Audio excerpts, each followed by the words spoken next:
Americano newspaper. Best newspaper in analysis in the state of Illinois. With over 20,000 copies in each edition, El Sueño Americano is available in all versions. El Sueño Americano Lake County, El Sueño Americano Pilsen, El Sueño Americano Southeast, El Sueño Americano Aurora, and Sooner in many more regions. El Sueño Americano, the other side of news. The best analysis in regional, state, and national politics. El Sueño Americano is your alternative information in championnews.net, the conservative voice for Illinois news and commentary on education, pensions, and politics. Hello and welcome to today's show. I'm Deb Gore-Dills with Political Talk Show Radio right out of Chicago, Illinois. We're heard on 3 stations between 5 and 6 p.m. on 1470 a.m.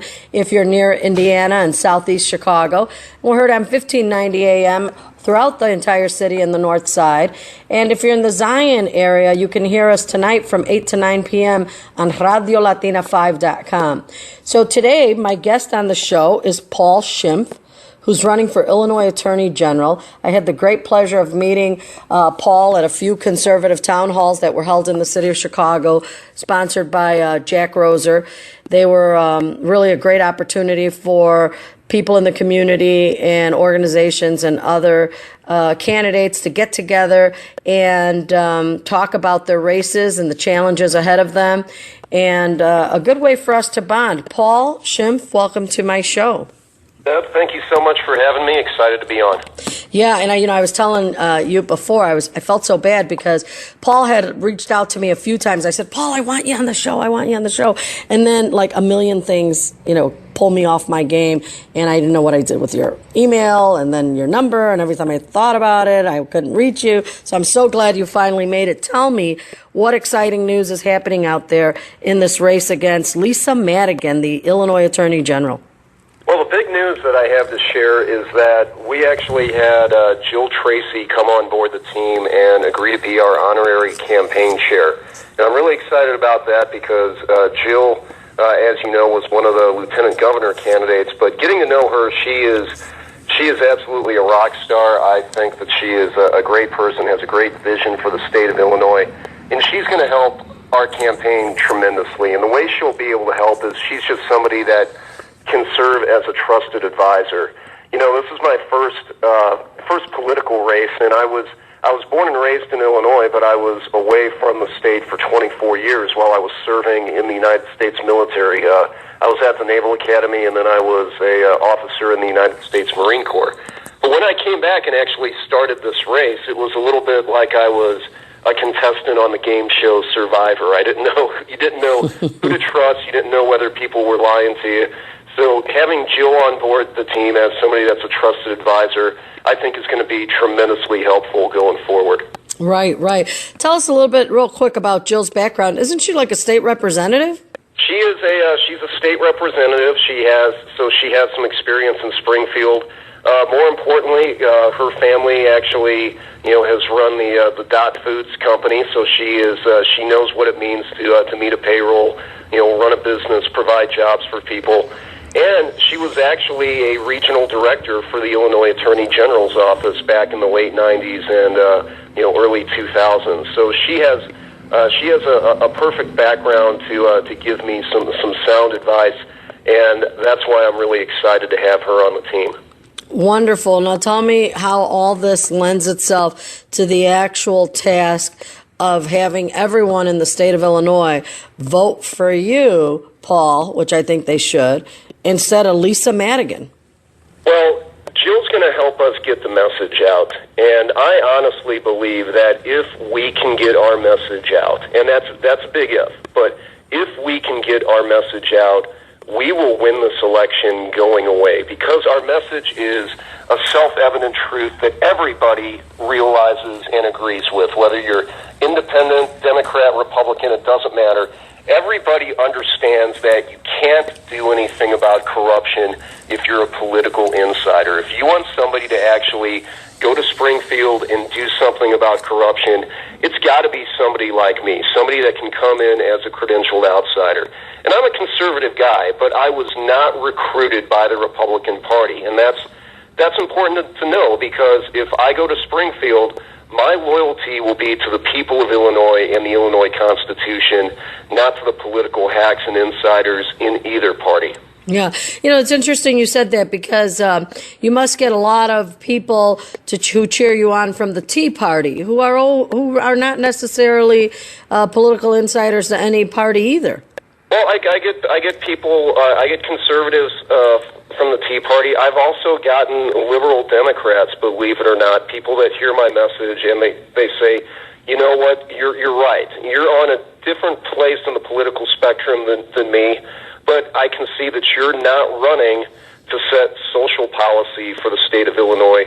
You're running because you want to transform the Attorney General's office into an entity that can actually fight corruption and take the lead in fighting corruption. And so it's not just conservatives that recognize that. It's liberals and progressives as well. Everybody realizes that over the past 12 years, our state has become more corrupt and more dysfunctional. At the end of this year, after this election, Lisa Madigan will have been our Attorney General for 12 years. And her record on political corruption, or I should say her lack of a record, really speaks for itself. It has not been her priority. She's been focusing on consumer protection. We need an Attorney General that's actually going to prioritize anti-corruption efforts. Right. I have a Lisa Madigan story. It's kind of creepy to me. I went to a BGA annual luncheon. Every year they have the Better Government Association has this big. There's at least 700 people there, if not more. Crowded. And so I go with a group of people, someone we knew bought a table and they said, come there and have lunch. I said, okay. And I'm standing next to one of our staffers and she goes, ooh, Lisa Madigan walked into the room. And I said, I don't know her. She doesn't know me. And so I just kind of looked at her. She goes, really? Because she looks like she's coming this way. So I see we're 20 layers thick in people.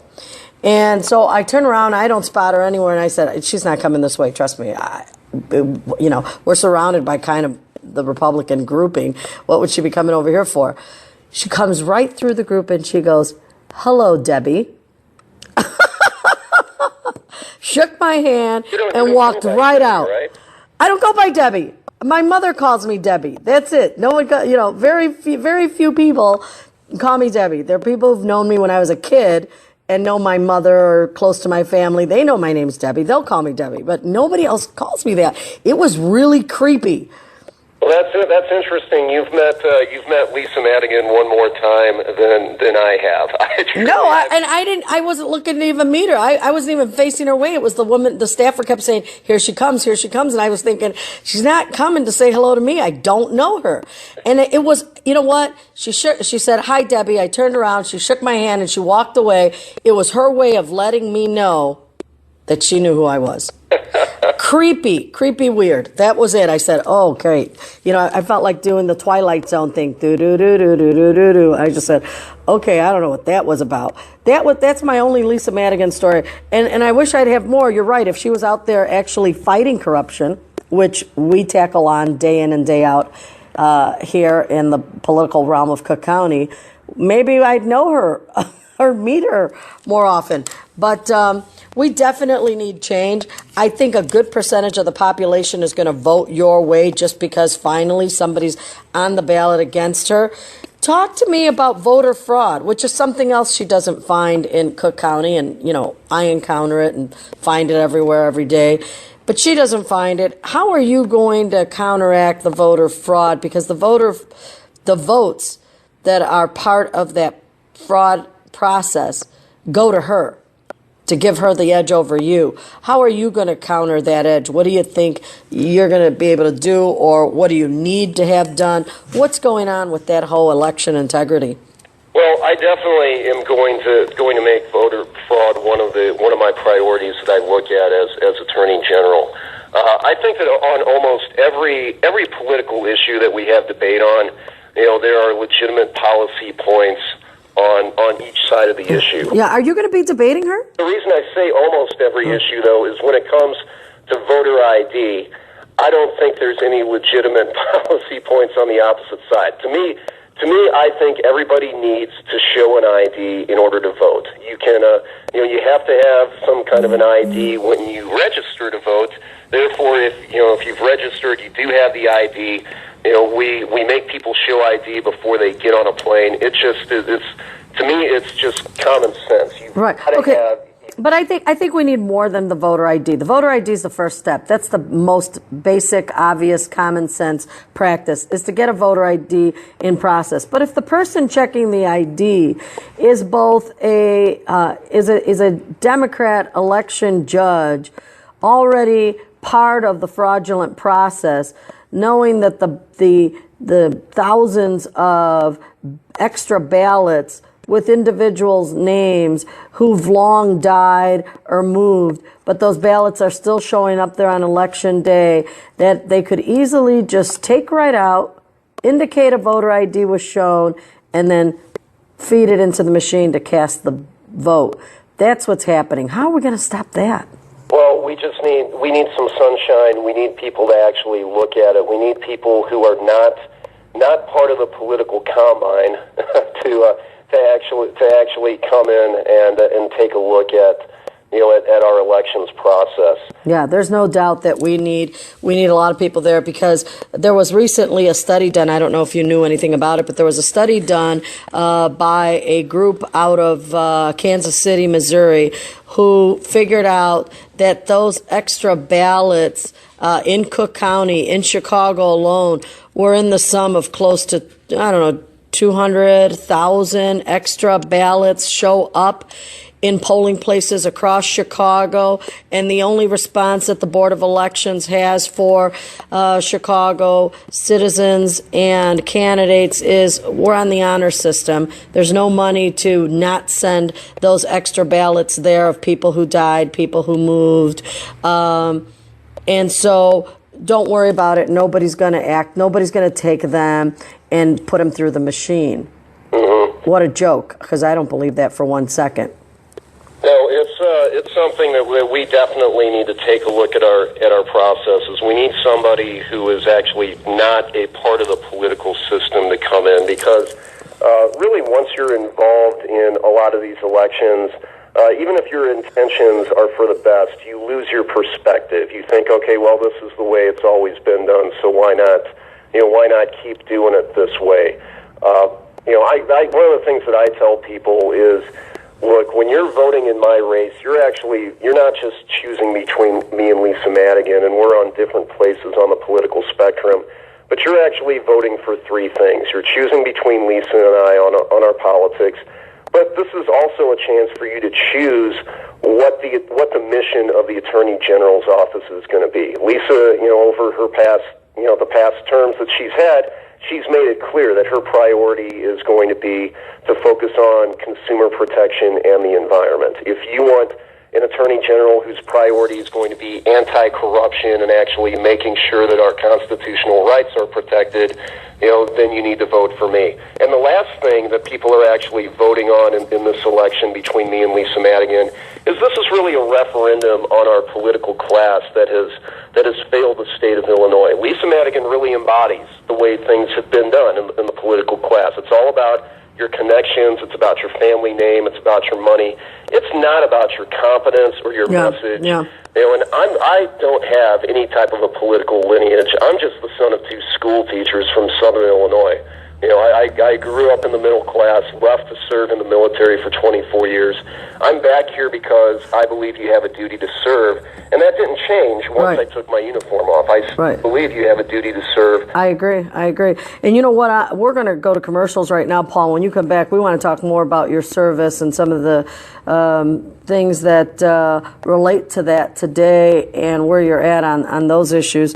You've been listening to Paul Schimpf on my show. This is Deb Gore-Dills, and I'll be right back after these commercials. Sueño Americano newspaper. Best newspaper in analysis in the state of Illinois. With over 20,000 copies in each edition, El Sueño Americano is available in all versions. El Sueño Americano Lake County, El Sueño Americano Pilsen, El Sueño Americano Southeast, El Sueño Americano Aurora, and sooner in many more regions. El Sueño Americano, the other side of news. The best analysis in regional, state, and national politics. El Sueño Americano is your alternative information in championnews.net, the conservative voice for Illinois news and commentary on education, pensions, and politics. Hello and welcome back to The Bottom Line. This is Deb Gordills, and my guest today is Attorney General candidate for the state of Illinois, Paul Schimpf. Paul, welcome back. Thanks a lot, Deb. Enjoying the conversation so far. Yeah, and so while we were off the air, we were talking about voter fraud and the impact that could have on your race and the race of others, and you came up with some thoughts on it. I mean, it is really a problem, voter fraud here, and I was telling you that there was a study done by a group who showed, close to 200,000 extra ballots sitting in Chicago alone. 6 of those came out of zip codes on the south side of Chicago, where they wanted us to believe that 100% of the population, voting population in 6 different zip codes on the south side actually were registered active voters above and beyond anywhere else in the city of Chicago. That includes the Northwest Side, that includes, Evanston or other northern Cook County, Kenilworth, Winnetka, you name it. Highest voter registration active on the south side. And then on top of that, they didn't have an answer and explanation for an additional 10,000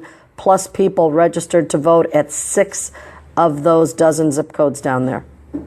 Well, the mainstream media, certainly their message that they have on voter fraud is they try to say, well, this is not an issue. There's no evidence of voter fraud that exists, and certainly the studies that that you've talked to me about, I think certainly prove that this is something that needs a good close look. And this issue of election integrity is too important not to take any allegation seriously.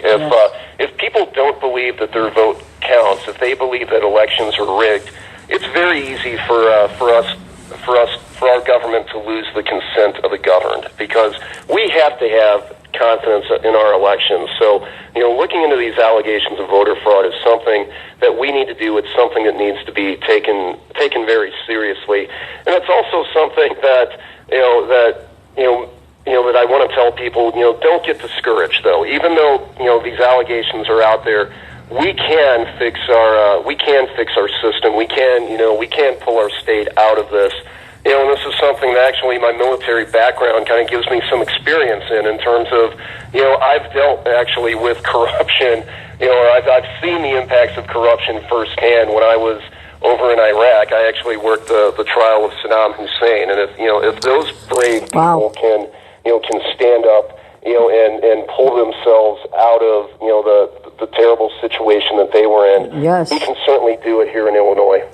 Yeah, I agree, and isn't it crazy that you would have to be hearing from me these amount of 100 to 200,000 extra votes, ballots sitting in polling places that will be there arriving on election day, and citizens don't know about it. Lisa Madigan, I mean, this is her job. She should have known about it. She should have taken this report that just came out not even 2 months ago, and ran with it. I mean, there was enough PR work out about it and public release about it, and yet she did nothing. She's not mentioned it. She's acted as if though voter fraud is not even an issue. She hasn't addressed the voter ID concern. Well, one of the things that you learn, as a prosecutor litigating cases, is that people's perception of fact and reality really is controlled by their emotions and their subconscious biases. And how that's relevant to this discussion is actually Lisa Madigan has spent nearly her entire adult life promoting the Democratic Party. So really, it's not reasonable for us to expect that she is actually going to do anything that's going to make the Democratic Party look bad. And that's not because she's a good or a bad person. It's because she's a human being. And her livelihood, her family is so welded to the future of the Democratic Party that she's just going to be inclined to give the Democratic Party the benefit of the doubt.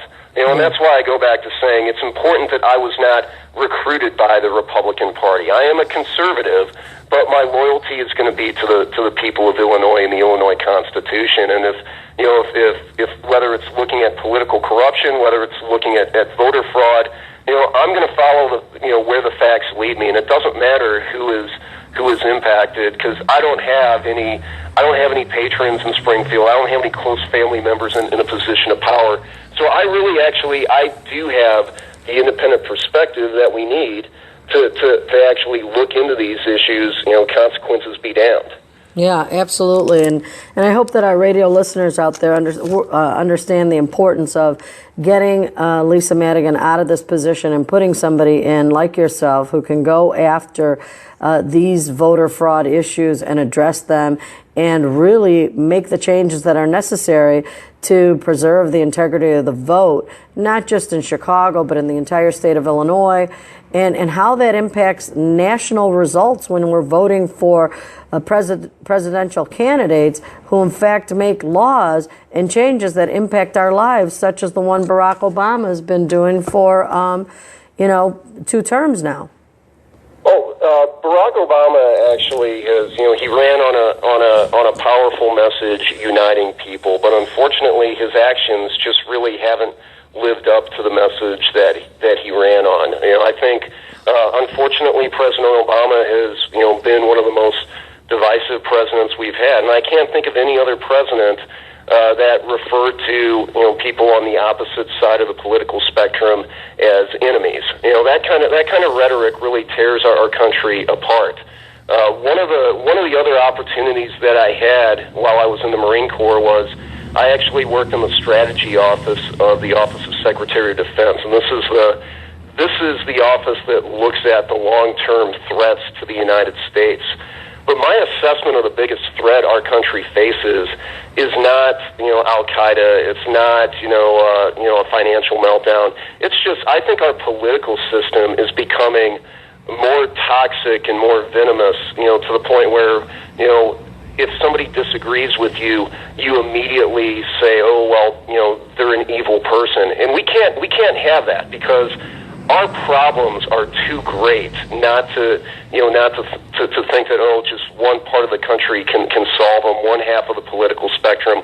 We do have to come together. So, it is, I agree with you. It is absolutely essential that Lisa Madigan needs to go, but it's because we need somebody who can come in as an outsider. It has nothing to do with whether or not Lisa is a good or a bad person. I happen to think I have no reason to think she's not a good person. Well, listen, we always have to go with the premise that everybody is innately good. Absolutely. I'm not debating that. I'm not, one of the things people think, because I might be really hard on certain politicians in terms of what they're doing in their office, that has nothing to do with, how they might be. They might very well be very good people.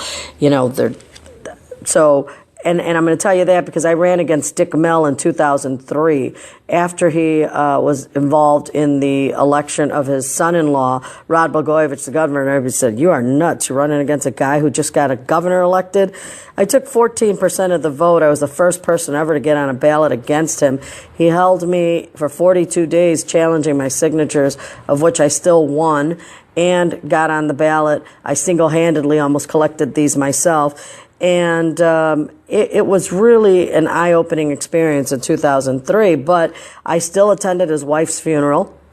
I still joked and laughed with him often whenever we got the chance, but I also had to say no to him when he offered me jobs or numerous boards to sit on in exchange for not running against him.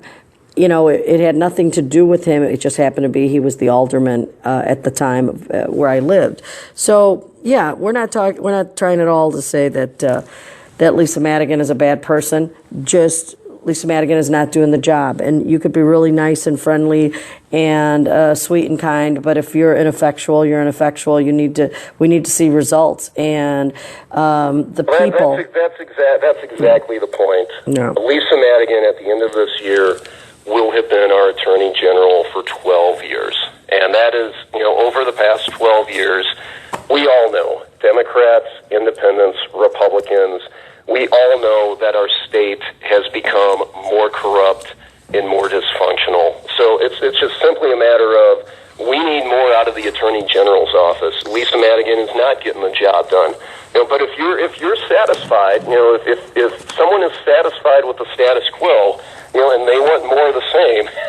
But Lisa Madigan's a nice lady. But if they're not satisfied with how things are going in our state, if they're not happy that everybody is leaving Illinois the first chance they get, if they're not happy that only 28% of Illinois residents actually trust their state government, if they're not happy with that situation, they really need to give me the opportunity. They need me to give me the opportunity to transform the Attorney General's office to an entity that's going to prioritize anti-corruption. They need to trust me with protecting their constitutional rights and freedoms. And that's something that I've had the opportunity to do in the military. In the military, you actually you get thrown in the deep end of the pool a lot. You have to be able to succeed, starting up new endeavors, transforming organizations. I've had that opportunity. I've actually, and people don't have to believe me on that. If they go to my campaign website, they can actually see some of my performance reviews from when I was the head prosecutor in the trial of Saddam Hussein. Yeah, you shared that with me one time. That's amazing. Western recruiting region. So they can see all that stuff. They don't have to believe me. Yeah, first of all, thank you for your service. Two, it is the Memorial Day sort of weekend week. We have been, I don't know if you've had a chance to hear the show, but the last 2 days I've had veterans come on and share their experience, one from Vietnam, the other one from World War II. When you were in the Iraq War, was that it? I had graduated from the Naval Academy in '93. I was an infantry officer for 4 years, and then I switched over to be a lawyer in the Marines. And it was while I was a lawyer that I actually deployed to Iraq, and I actually was assigned to work the trial of Saddam Hussein. So it was an interesting experience, but I did my job just like the other veterans did. And the one thing that I tell people about Memorial Day is, if we want to truly honor the service of our fallen and of our veterans, we need to understand why they made the choices that they did. One of the things that kind of gets me a little bit upset at the entertainment industry is they portray all of us that have served as people who just didn't have any other options, or we were going into the military because we couldn't get a job. And that portrayal is really insulting to us. I mean, it's the people I served with joined the military because we believed that our country, our communities, our families, our friends, we're all people, that were worth fighting and dying for. And that's different than somebody having no other options and joining the military as a last resort. So I think if we're going to truly honor the service, the sacrifices that men and women have made, we need to understand the reason why they made those sacrifices. Yeah, absolutely. That is so well said, because there are so many people who, you were an attorney when you went in. So many people who were engineers and college graduates from all walks of life enter the military all the time to serve exactly in the same capacity that you just shared and for the same reasons you just shared. So important, and it's a point well taken. Paul, I know you said you needed to get off the air because you had some other commitments. I'm so grateful for your time on the show, and I hope that you come again on the show and share how your campaign's going. We wish you the best of luck, of course. I'll be voting for you, and I hope that others will too. We'll do everything we can to mention your campaign as often as we can on this radio show. Well, thank you so much, Deb. Really enjoyed the conversation, and I look forward to coming back on. Great. Thank you. You have a great day now. You too. Bye. Okay. Bye-bye. We'll be right back after more commercials. You're listening to Deb Gordills on WPJX. 1500 AM and 1590 AM, and down near Southeast Indiana, 1470 AM, WGCO. Thank you. Sueño Americano newspaper. Best newspaper in analysis in the state of Illinois. With over 20,000 copies in each edition, El Sueño Americano is available in all versions. El Sueño Americano Lake County, El Sueño Americano Pilsen, El Sueño Americano Southeast, El Sueño Americano Aurora, and sooner in many more regions. El Sueño Americano, the other side of news. The best analysis analysis in regional, state, and national politics. El Sueño Americano is your alternative information in championnews.net, the conservative voice for Illinois news and commentary on education, pensions, and politics. And today, a lot of buzz about voter IDs, voter ID laws, the need for voter IDs. It's been the discussion at a couple of events that I've been at. And, the internet is just endless with stories about the voter ID. So what is the problem with voter ID in America?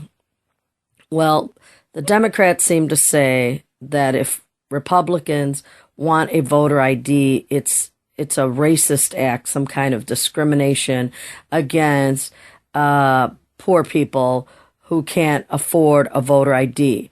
Voter IDs should be issued freely if they are not. To the best of my knowledge, a voter registration card, even one that's irrelevant, like the one that they issue in Illinois, because they never asked for it, it's never used, it's never updated.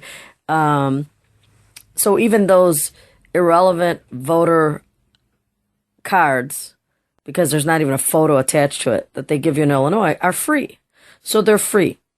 So what needs to be implemented is a process where a person can go into any library, any bank, any facility run by the government, whether it's the driver's license, identification, school or building, or whether it's a city office, they should be able to go in there, show proper identification, and get a voter ID card that expires. That's right. It expires and must be renewed like everything else. I don't know if the Democrat Party just wants to take our listening audience for dummies, or just Americans to be dummies, but the voter ID laws have nothing more to do than to keep and maintain the integrity of the vote in America. It is for nothing more than to protect your right to vote and to keep the votes that get casted in the voting process legal and fair and just. It is absolutely insane to me that we have a population of people who cannot vote on something like this, or who cannot demand something of this. As of right now, it looks like there's just a few states, maybe 2 or 3 states, Florida, Texas, and Pennsylvania, that require some kind of voter ID. And I don't even know if Pennsylvania is correct, because if I'm not mistaken, that's a real corrupt state as well. So voter ID, folks, support it, go for it, demand it, implement it, report it when it doesn't happen is so important. Now, Mexico. I hear a lot of complaints. People say this about Mexicans and people say that about Mexicans. Let me tell you, I don't know how the Mexican government does this. They can't afford to feed their people because they got 5-year-olds in the street selling gum and ragged clothes.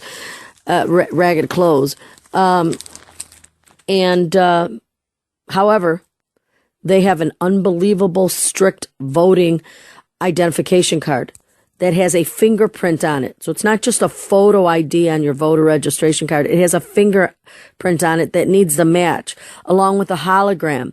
And both sides of the ID are extremely important and full of data. And you need this card or you cannot vote. You cannot come up with some bogus story that they come up with in America, like I don't have it, I moved, I lost it, but I'm registered here, I'm so-and-so, or here's my electric bill, my gas bill, my whatever, school ID. No. In Mexico, if you do not have an updated voter ID, you are not allowed to vote. But yet here in America, the Democrats want us to think that they're moving ahead, not behind all the third world countries, that they're moving ahead in this process. I don't even know how you guys stand it. I can't even watch them when they're on television. I'm flipping channels and I see Pelosi come up and I just want to cringe.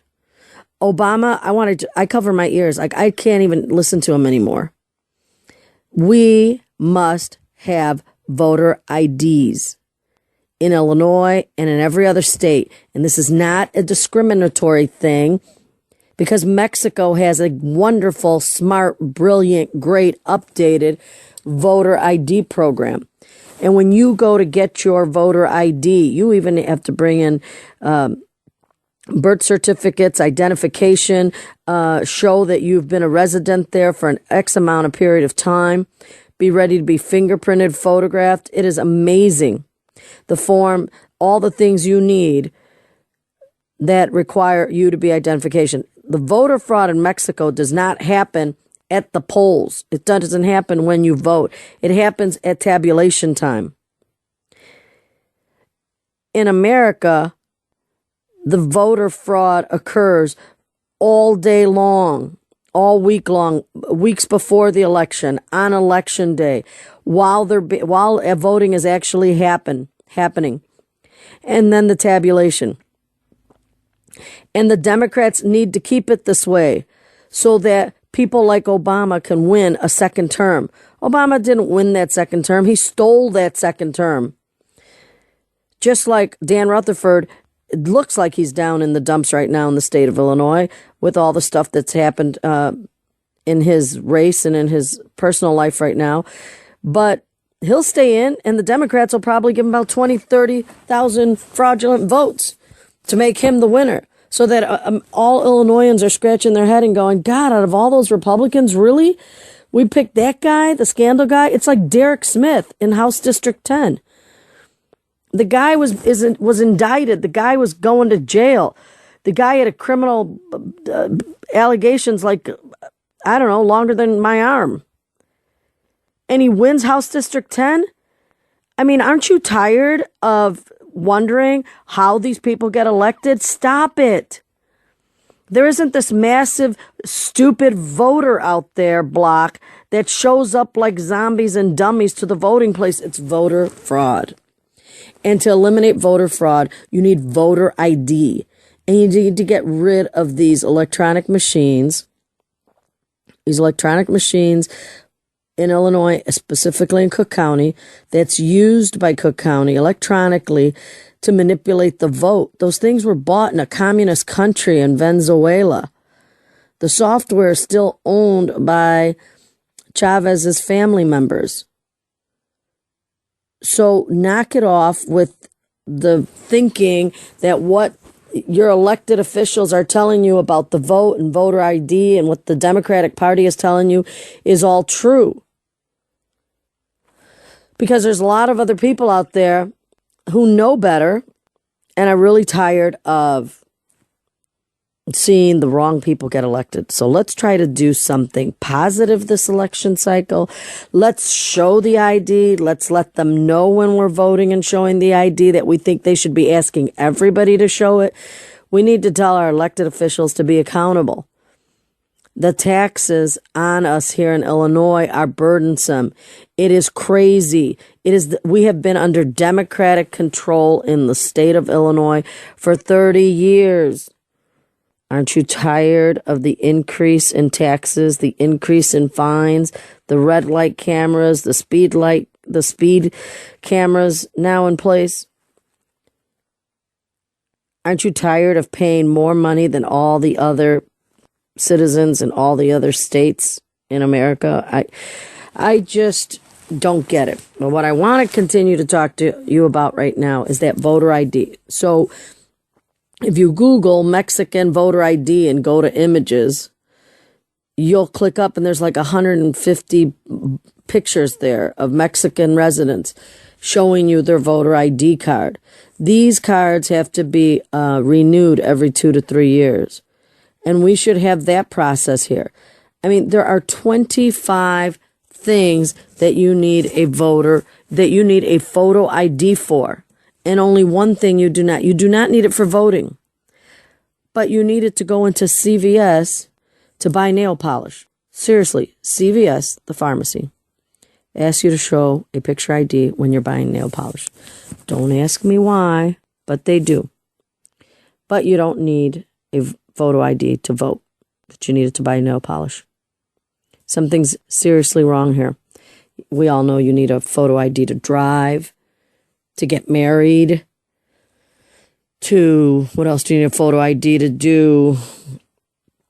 To buy liquor, to own a gun, to rent a house, to open up a checking account, to open up a savings account, to withdraw money from a bank. You needed to get into numerous venues and events to show a photo ID. So why are we not using it to vote? This is the most important thing. The voting process is to select our leaders who are going to lead our nation. How important is that? It's super, super important. It's super important that the right people are getting elected, not ex-felons and ex-cons that got running for office.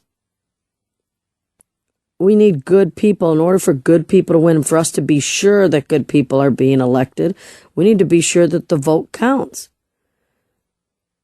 So for all these years that we've had no voter ID laws or lax voter ID laws, we have no idea if any of these people that are sitting in office right now should have been elected. I mean, maybe none of these people should be elected. Maybe the governor should. I totally don't think that Governor Pat Quinn should have been the governor. I think that was stolen. I think you go into the polls and you have Brady leading by double digits, and then on election day he loses by double digits. Hello, voter fraud, 20,000 plus fraudulent votes before election day. All already were on Pat Quinn's side to make up for that double digits. He's up by 16 points, 16%, fine. Move him 20% of the vote fraudulent votes, so that he can win. And he ends up winning. And he ends up governing Illinois for the last 4. And this is a farce. This is a joke. You need to have strong voter ID laws. And the Democrats aren't going to implement them because the Democrats are running the polling places. You have David Orr, the Cook County Clerk's office. He is a Democrat. It's been one forever, since he was old enough to vote. He oversees 120 places in cities, towns, and villages where the votes are being had. You think for 1 second he gives a damn whether or not you care about how the vote turns out there? No, his job is to make sure it turns out for the Democrats. Voter fraud is crazy. They estimate there's over 6,000 phone calls on election day, and that's just the people who gave a damn and decided to call with complaints. I mean, it's insane. We need to really address the voting process in the state of Illinois, especially in Cook County. We need to address this, and we need to demand accountability, and we need to be able to have a system that can be monitored. The voting system in Illinois cannot be monitored. You got votes coming in out of taverns, out of bars, out of pool halls. You can vote in any one of those places. Do we need to be voting in a tavern? Do we need to be voting in the back room of a used to be a smoky restaurant? But there's voting going on in the back room of restaurants. There's voting going on in the back rooms of taverns. There's voting going on behind the billiard tables, pool tables. I mean, you know what? The fact that occurs today is indicative of how sleazy and the tarnished image that the vote in Illinois has. It matches the bar. It matches the pool halls. It matches all of those things. We need to put integrity back into the voting process in Illinois, and it has to begin by where the votes are being counted and who can vote. You should be able to have a voter ID card to vote. This has nothing to do with your driver's license. A driver's license should be used for exactly that, to drive. A state ID should have more preference over a form of identification than the driver's license. So I don't care whether a person can drive or not. I just want to know who they are. I want a valid state ID. We need a valid voter card that goes for only people who can vote. So a 12-year-old doesn't have it. A person who's not a citizen doesn't have it. A person who failed to show residency and update their records doesn't have it. You need to make an effort here to get the voter ID. You need to be able to walk into the bank and get one. To go to Costco, you need a photo ID. Let that be a place where you need to go get a voter's card. They have a photo camera right there. You go to Costco, your Costco card has your picture on the back. We need photo IDs to go to the grocery store. Come on now. If you don't have a voter ID to vote, there's a reason. It's to continue to promote and succeed at fraudulent votes. Keep it chaotic. Keep it all over the place, and keep no inventory of who is voting where and when and how, and you can do whatever you want. That's a no-brainer. We're not idiots. We can all figure it out. And we need to tell the Democratic Party to stop treating us like we're a bunch of dummies and make it seem like the voter ID issue is about racism. It is not. It's about common sense. You've been listening to Deb Gordills, and I will be back after these commercials on The Bottom Line. Americano newspaper. Best newspaper in analysis in the state of Illinois. With over 20,000 copies in each edition, El Sueño Americano is available in all versions. El Sueño Americano Lake County, El Sueño Americano Pilsen, El Sueño Americano Southeast, El Sueño Americano Aurora, and sooner in many more regions. El Sueño Americano, the other side of news. The best analysis in regional, state, and national politics. El Sueño Americano is your alternative information in championnews.net. The conservative voice for Illinois news and commentary on education, pensions, and politics. Scott Davis, the 44th Ward Republican Committeeman. Welcome to the show, Scott. Deb, it's great to be with you.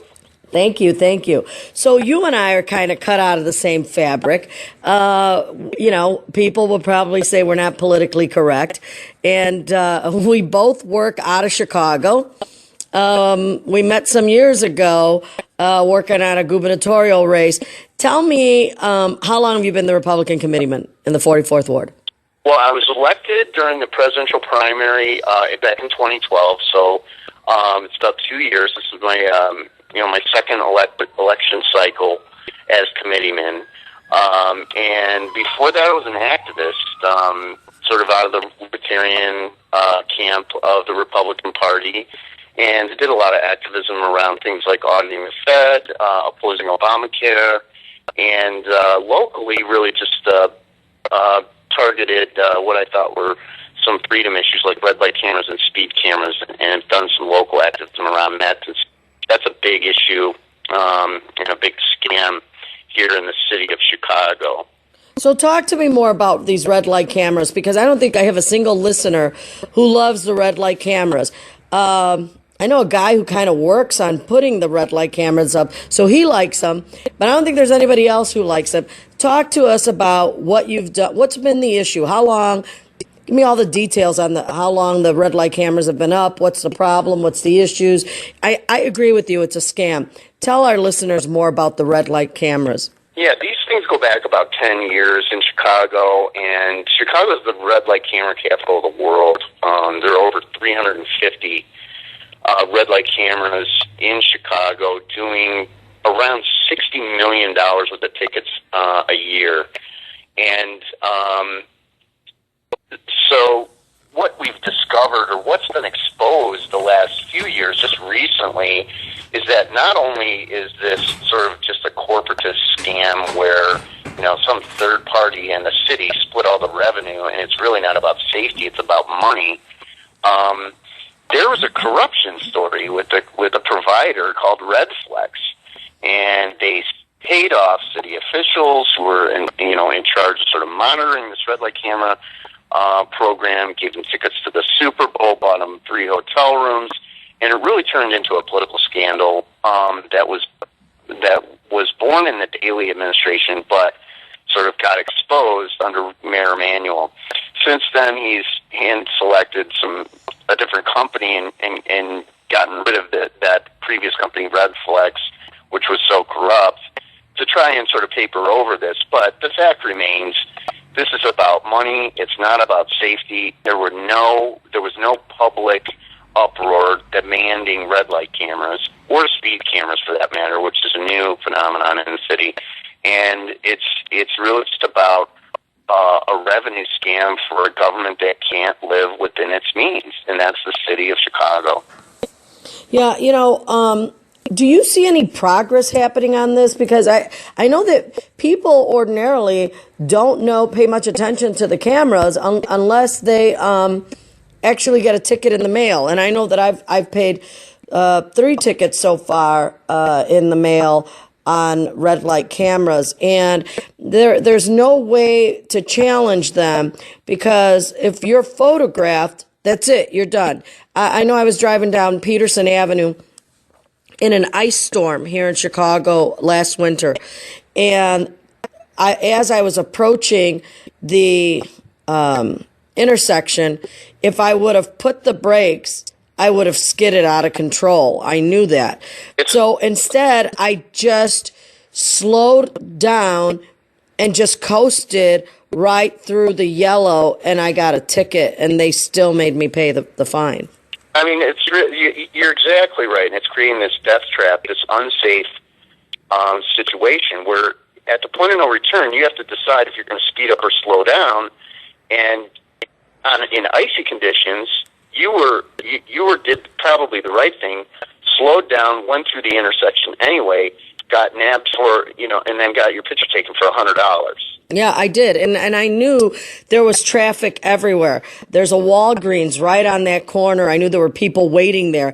I had no idea to know in which position my car was going to end up, who I was going to hurt or not hurt. And it just wasn't worth it to me. And so I knew that if I would just make the right decision, I would be fine. And the right decision was to take my foot off the brake, let the car slow itself down, and just slowly let those wheels stay in its traction form and get me through the icy crosswalk. And I got across safely. Everything was fine. Awareness that there was a red light camera there. Oh, I was very much aware that there was a camera there, but that had nothing to do with it. I had to do what I needed to do to make it best. I would have been in an accident had I put the brakes on at that point. But did it create sort of a panic for you? Oh, yeah. Oh, yeah. My God, I'm going to get a $100 ticket? Yes, both. Everything flashed through my mind. Everything flashed through my mind. Said, oh, my God, the roads are too icy. If I try to stop, I'm going to hurt somebody or get in an accident. I had my children in the car, and I knew that I was going to get nabbed for a red light camera. Now, on any other day, this would have been smart, good defensive driving, very alert, very safe for everybody. It was a split second. No one was going to, I didn't run a red. I was in a yellow situation. So, I mean, that example right there it paints a perfect picture. It tells a story of why these are not about safety. They're just about revenue, and are actually creating an unsafe environment in certain conditions. And, we have, as activists, have asked for longer yellows because it's been proven that if you could increase the yellow light time by 1 second, you would decrease the red light camera infractions by 100%.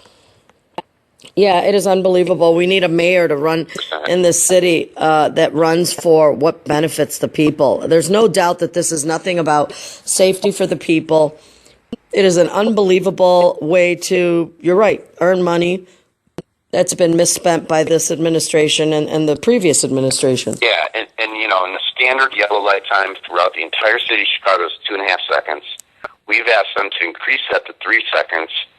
And just to promote safety, and they refused to do that because they said that would slow down traffic. Okay, who's responsible for this? The city council, our aldermen? Are all our aldermen the one that voted for something like this? Yes, our aldermen voted for this program several years ago. This goes back to 2003, and the cameras started showing up a few years after that.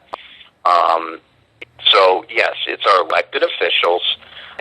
And those same people just voted this 2 years ago to implement a speed camera program, of which there are 50 speed cameras now going up around the city of Chicago. How much money does the city council make now? $90 million? So the red light camera program brings in about $60 million a year, maybe a little bit less than that, depending on the year. The speed camera program, it's estimated, will bring in over $100 million per calendar year. So this is just another scam. Okay, I got an idea. An idea, Scott. I say that we make the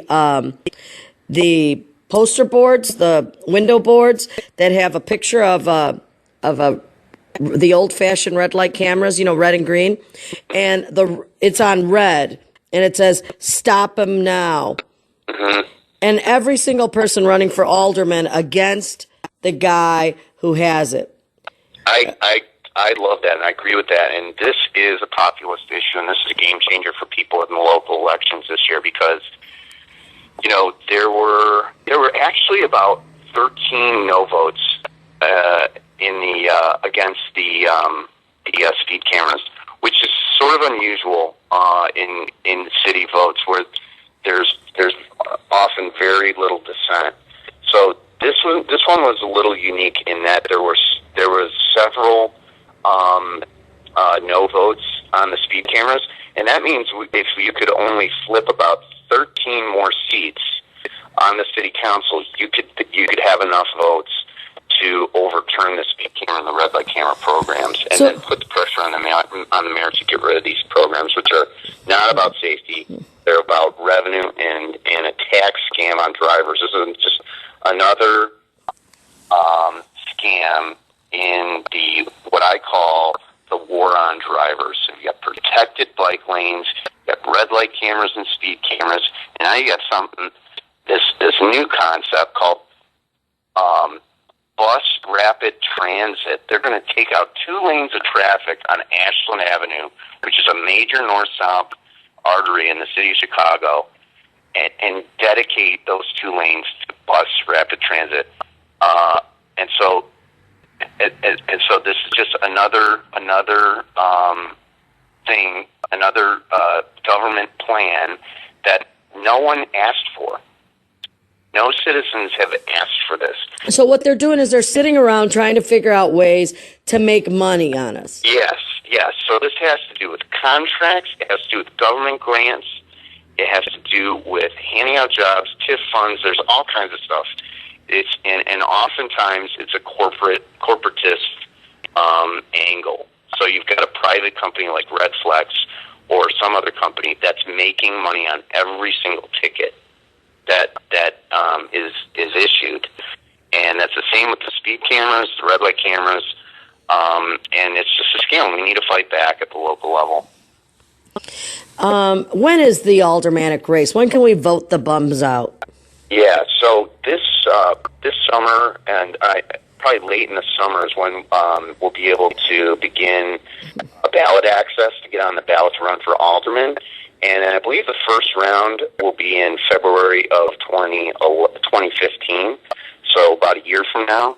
And then Chicago has a top 2 system where if no candidate gets 50% plus 1 in the first round in February, they'll take the top 2 candidates from that first round, put them on the ballot in usually around like April, and there's a runoff round in April, and then the new city council takes effect after that. Okay, so we need to win like 15 seats, and last time around in the last aldermanic races, there were like 8 runoffs. I mean, there were a lot of runoffs. There were, but I believe that the state has passed a law since then that's going to make it more difficult to run. So you have to be prepared if you're thinking about running for alderman. They doubled the amount of signatures that you're going to need to get on the ballot because the establishment is afraid because they've been passing all these crazy laws, and now they're afraid people are going to actually wake up and start running against them, and that's what we need. We need people that are tired of this. Yeah, we're looking for 50 people in Chicago to run for 50 ward aldermanic seats, and we need another 25 people to run for Republican committeeman seats where the Republican who's the incumbent sitting in that office right now is a solid Democrat. And we need to get them out and replace them. That's very common, actually, in the city. And you're right. And people can, if they want to get involved and be a Republican committeeman, that election cycle will be in the presidential cycle, in the 2016 cycle. That's when you would run for committeeman, is in the presidential primary. So we need, but the alderman's race are all going to go down February 2015. So we need to start lining up aldermanic candidates right now. This year, that's right. When do they start collecting signatures for that? Well, you can't begin collecting signatures probably in the fall, until around September, October for that election. Yeah. But we'll have to see, what the Board of Elections comes up with. But typically it's 90 days. They back it out 90 days from the 180 days from the election is when you would start. Then you can get your signatures, get on the ballot, and then it's typically 90 days until the election. So it sounds like this summer is the summer to start lining up the aldermen. I know that we personally have the names of about 16 candidates, 60 different wards where somebody has said, I'll run for alderman here, I'll run for alderman here. So that's a lot already off the gun from people who have been contacting the Chicago IRPAC office, Jack Roser's group. I know that Jack Roser is the conservative icon and has sort of been the force behind change in Cook County, and is directly responsible for the Republican branding in the city of Chicago. He's just been amazing. At the time, that's somebody who put his money where his mouth is, and the time and the energy that he has spent on putting a team together, directly and indirectly, working coalitions in the city. Yeah, he really believes that we need a functioning Republican Party in the city of Chicago to make Chicago better and give people a choice, even if it's going to be difficult to win. We still need to give voters a choice. And that he also believes that a functioning Republican Party in the city is necessary for our state to function politically. Yes. And I really believe strongly with that, and I'm part of that movement. So yeah, I agree with you. Mr. Rose has been great for sort of, taking the first steps, the initial steps to building of something that is actually a political, something that actually functions and does the basics at the local level, and I'm firmly behind that. Great. You told me at the start of the show that you're Libertarian Republican. I'm going to go to commercials right now, but I'd like to ask you a few questions about that if you have the time to join us for the second segment of the show. We'd love to talk about what exactly that means. I know that you're very influential and were the director of the Ron Paul presidential run here as a Republican. So let's talk a little about that. You've been listening to Scott Davis, the 44th Ward Republican committeeman here in the city of Chicago, which is the Wrigley Field area. For you Cub fans, you know exactly where that's at. This is Deb Gordills, and I will be right back after these commercials with the bottom line. Sueño Americano newspaper. Best newspaper in analysis in the state of Illinois. With over 20,000 copies in each edition, El Sueño Americano is available in all versions. El Sueño Americano Lake County, El Sueño Americano Pilsen, El Sueño Americano Southeast, El Sueño Americano Aurora, and sooner in many more regions. El Sueño Americano, the other side of news. The best analysis in regional, state, and national politics. El Sueño Americano is your alternative information in championnews.net, the conservative voice for Illinois news and commentary on education, pensions, and